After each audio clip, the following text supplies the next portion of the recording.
vendo como realmente um texto evangélico nem sempre é fácil de ser analisado. Agora, é claro, eu aqui não estou pregando um retiro espiritual. Se eu tivesse pregado um retiro espiritual sobre a transfiguração, por exemplo, eu não teria entrado em questões exegéticas como entrei. Aí se toma o texto como ele está, como ele aparece, quando se quer fazer aquilo que se chama Lectio Divina, leitura sagrada de um texto inspirado. Mas quando se trata de explicação, são estas as aulas que devem ser dadas. Vamos continuar então? Então estamos estudando Mateus, estamos no capítulo 17, vamos agora a partir do versículo 9. Ao descerem do monte, Jesus ordenou-lhes: não conteis a ninguém essa visão, até que o Filho do Homem ressuscite dos mortos. Ou seja, é um simples expediente literário, se entenderam a explicação que dei a semana passada. Ou seja, o caminho para a transfiguração está impedido, é oculto, enquanto Jesus não for glorificado definitivamente com a sua Páscoa. Os discípulos perguntaram-lhe: por que razão os escribas dizem que é preciso que Elias venha primeiro? Nós temos aqui três coisas: uma pergunta dos discípulos, uma exegese de Jesus e uma afirmação a respeito do Filho do Homem. Agora, por que Elias aparece aqui? Por que esta pergunta de Elias? Bem, soou bem ao evangelista Mateus inserir este bloco imediatamente após a transfiguração, porque na transfiguração se mencionou Elias. Então, já que se menciona Elias, vamos falar a respeito de Elias. Havia uma tradição popular, colhida até mesmo por um profeta, o profeta Malaquias, de que Elias voltaria. De onde é que surgiu essa tradição popular? Essa tradição popular surgiu do relato do livro dos Reis, que narra uma subida de Elias para o céu num carro de fogo sem morrer. Aqui também é preciso explicar. Ninguém precisa tomar este texto do livro dos Reis à risca, ao pé da letra. Ninguém precisa duvidar que Elias não tenha morrido. É claro que Elias morreu como todo ser humano morre. Agora, por que então dizer a Escritura que Elias não morreu? Precisamos dar a explicação. Esta afirmação de que Elias não morreu, a meu ver, pode estar relacionada com os círculos de Eliseu, ao menos nas suas origens.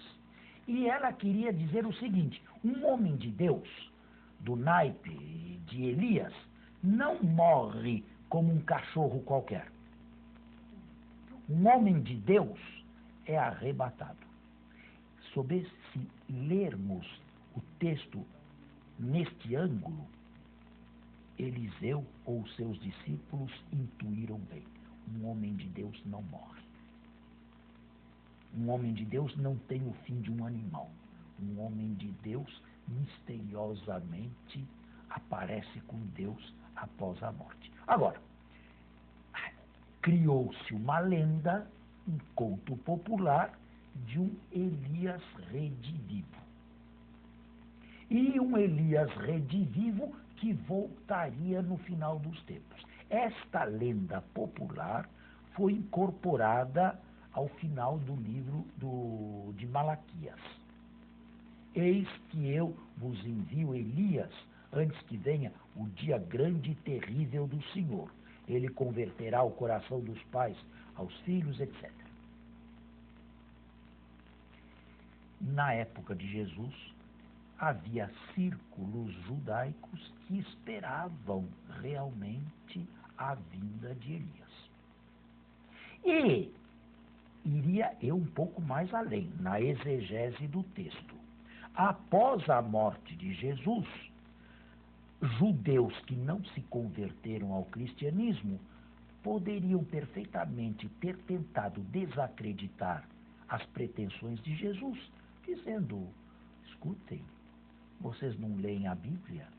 Vocês não sabem que antes do Messias deve vir Elias? Mas Elias não veio ainda. O texto dá uma interpretação cristã desse Elias redivivo que deveria voltar. Leia, continue a leitura do texto. Respondeu-lhes Jesus: certamente Elias terá de vir para restaurar tudo. Eu vos digo, porém, que Elias já veio, mas não o reconheceram. Bem, Elias já veio e não o reconheceram. De certa maneira, a lenda popular intuiu bem. Elias, que deveria vir, veio. E isto seria uma resposta cristã à oposição judaica que pretendia desacreditar Jesus, porque não foi ele precedido do precursor de Elias, como se esperava na Escritura. Já veio, mas esta é uma interpretação cristã. E fizeram com ele tudo o que quiseram. Continue. Ao contrário, fizeram com ele tudo o que quiseram. Continua? Continue. Assim também o Filho do Homem irá sofrer da parte deles. E então, a conclusão? Então os discípulos entenderam que se referia a João Batista. Elias veio e veio na pessoa de João Batista. Portanto, Jesus teve o seu precursor. A comunidade podia estar tranquila que o precursor veio. Não veio voltando ele mesmo, mas veio na figura de João Batista. Sabe que aqueles que têm tendências espíritas... Entende isso já de reencarnação, né? Eu estava pensando nisso. Para afirmar uma base bíblica para a reencarnação. Nem de longe o texto dá aso a este tipo de conclusão que sai totalmente fora de todo o contexto científico. Lucas, no prólogo ao Evangelho, diz que João Batista viria no espírito de Elias. A mesma coisa. Bem, agora, no final deste lógion, desses textos a respeito de Elias, nós temos a figura de um epiléptico. Vamos ler o texto. Ao chegarem junto da multidão, aproximou-se dele um homem que de joelhos lhe pedia: Senhor, tem compaixão de meu filho, porque é lunático e sofre muito com isso. Atenção. Mateus aqui tem sempre a sua fonte Marcos, mas a encurtou enormemente, a encurtou de um terço. Marcos é muito mais prolixo na narração deste fato aqui do que Mateus. Mateus enxugou e se fixa ao essencial. Mateus tem uma certa dificuldade em aceitar este texto como possessão, contrariamente a Marcos. Para Marcos é claramente um possesso. Para Mateus é um lunático. O que era um lunático? Alguém possuído pela deusa Selene. Selene é lua em grego. E alguém que alterna as fases da sua existência, como a lua alterna as suas fases. Lunático é isso. Uma pessoa vulnerável, uma pessoa que se modifica, assim se pensava na antiguidade, de acordo com as fases da lua. Hoje nós chamaríamos aqui epilepsia, mas no passado não se conhecia isso. Lunático. Muitas vezes cai no fogo e outras muitas na água. Eu o trouxe aos teus discípulos, mas eles não foram capazes de curá-lo. Ao que Jesus replicou: ó geração incrédula e perversa. Ó geração incrédula e perversa. Até quando estarei convosco? Até quando estarei convosco? Espere aqui. Ó geração incrédula e perversa. Aqui, propriamente, Mateus foge do texto, digamos, do fato ocorrido, daquele episódio, para ir longe. Os discípulos nunca são chamados geração incrédula. Quem é a geração incrédula? A geração incrédula é Israel. Essa é a geração incrédula. Até quando estarei convosco? Mateus começou este evangelho dizendo que Jesus é Emmanuel, Deus conosco. E aqui faz Jesus gemer e suspirar. Até quando estarei convosco? É claro que com os discípulos ele estará até o final dos tempos. Mas com Israel, as despedidas já estão começando. Para o teólogo Mateus, porque Jesus e a comunidade tomarão um caminho, e Israel, a geração incrédula, tomará um outro caminho. Não aceitará nem Jesus, nem a comunidade cristã. O texto já se ressente dos choques entre a sinagoga e a igreja. Até quando vos suportarei? Trazei-o aqui. Jesus o conjurou severamente e o demônio saiu dele. Só que Mateus indica, não tinha como fazer diferentemente, que se tratava de uma possessão diabólica. Mas enquanto ele pôde, ele afastou isto de sua fonte, Marcos. Vamos fazer o nosso intervalo e voltamos. E quer continuar a leitura? Jesus o conjurou severamente e o demônio saiu dele. E o menino ficou são a partir desse momento. Então os discípulos, procurando Jesus a sós, disseram: por que razão não podemos expulsá-lo? Jesus respondeu-lhes: E aqui Mateus difere de Marcos. por causa da fraqueza da vossa fé. Pois em verdade vos digo, se tiverdes fé como um grão de mostarda, direis a esta montanha: transporta-te daqui para lá, e ela se transportará, e nada vos será impossível. O que significa uma fé como um grão de mostarda? Um grão de mostarda é uma semente quase que invisível. O que significa se tiverdes uma fé como um grão de mostarda? É que tem que ter fé. Basta que seja pequenininho, mas tem que ter fé. Não é exatamente isso.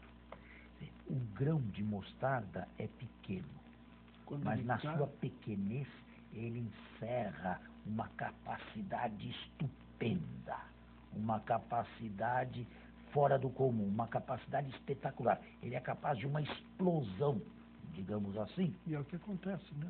A ponto de se tornar um arbusto enorme. Este é o sentido do texto. Agora, por que Mateus coloca esta frase aqui, neste lugar, na boca de Jesus? É porque na comunidade de Mateus, na sua comunidade, provavelmente Antioquia da Síria, havia carismáticos e havia pessoas que realizavam sinais e curas. Agora, é possível e é muito provável que acontecesse aqui o que também poderia ter acontecido na comunidade de Marcos. Nem sempre as curas são feitas com sucesso. A comunidade deve ter percebido que vez por outra o milagre é realizado. Mas outras vezes, apesar da presença do carismático, o milagre não é realizado. E Mateus condiciona o milagre à fé.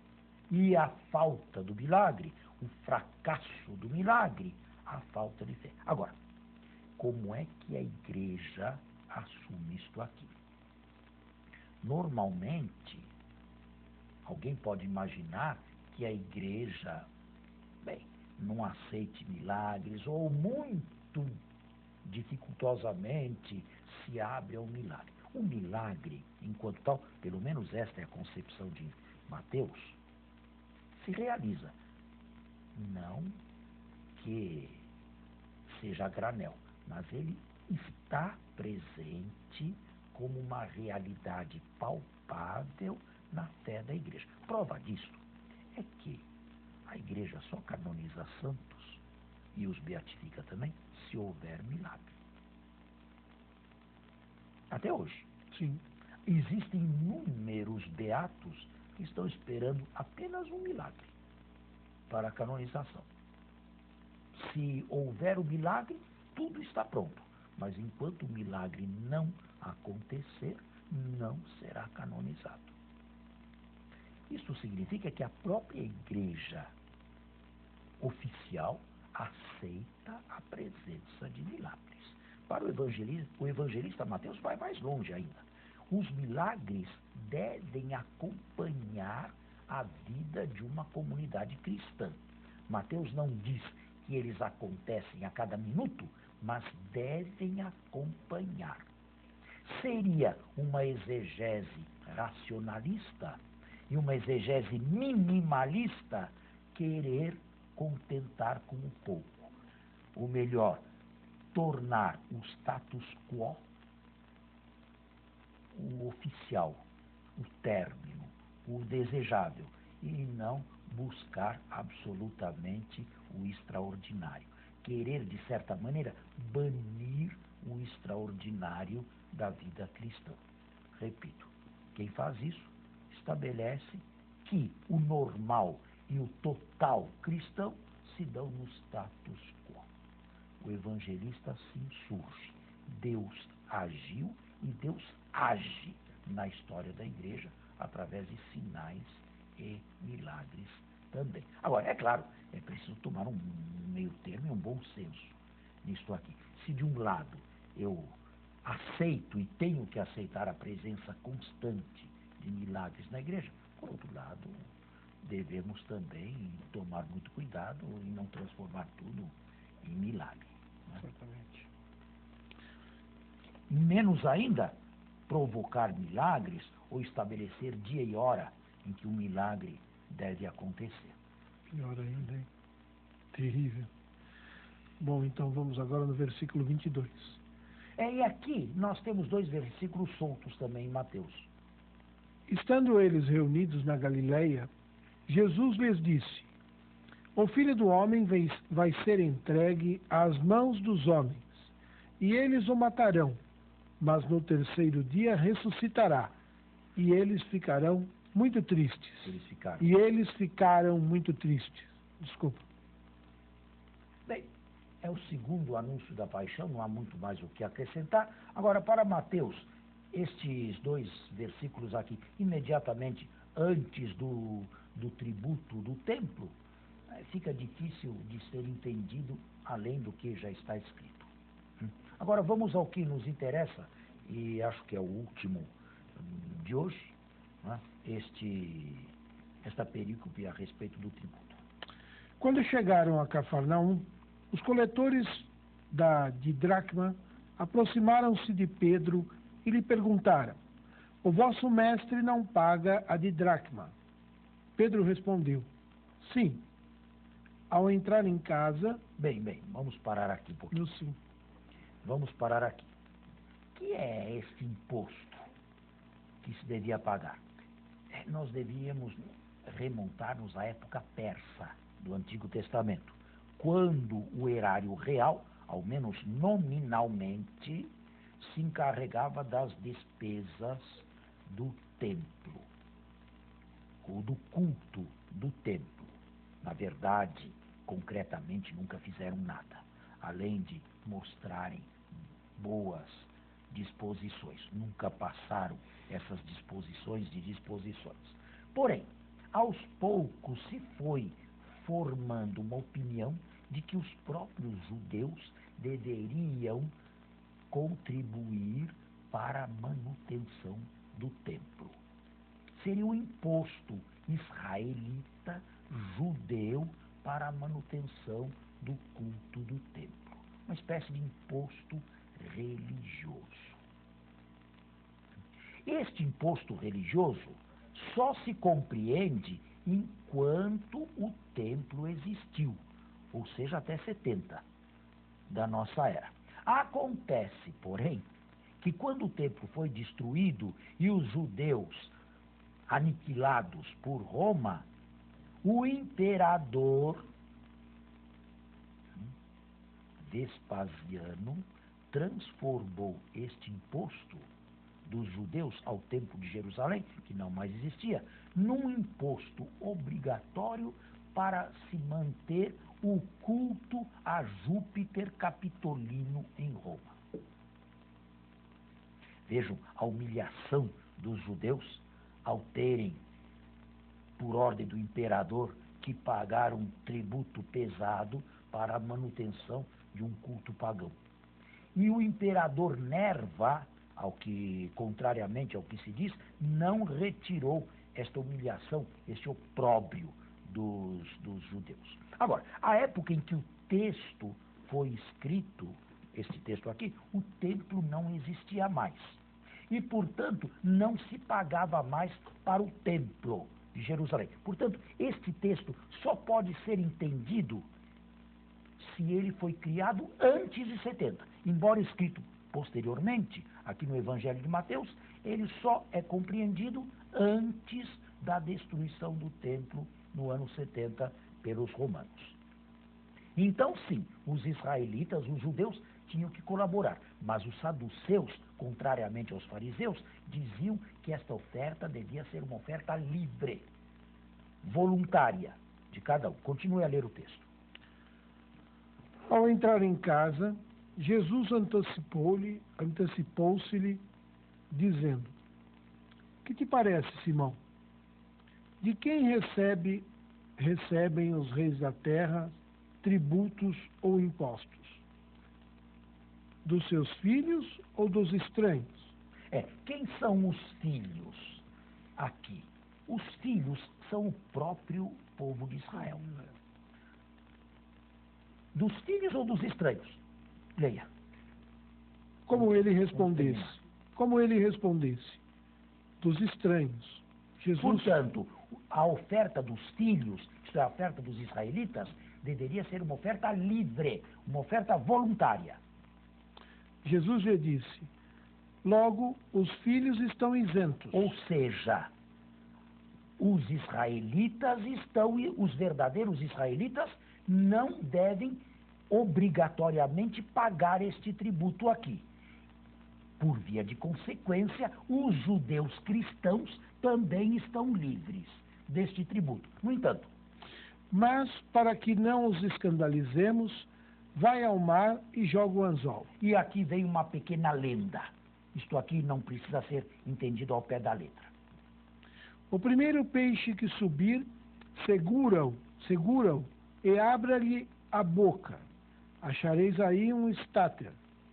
Pega-o e entrega-o a eles por mim e por ti. Ou seja, os judeus cristãos podem voluntariamente, por amor, não por obrigação, contribuir com a taxa do templo. E Deus, na sua misericórdia, melhor, na sua providência, fará com que eles achem na pobreza, na indigência, o dinheiro necessário para oferecer ao templo. A lenda quer dizer isso. Simplesmente isso. Mais nada. E aqui encerramos e na próxima semana, se Deus quiser, iniciaremos o outro discurso de Jesus, o famoso discurso eclesiástico do capítulo 18.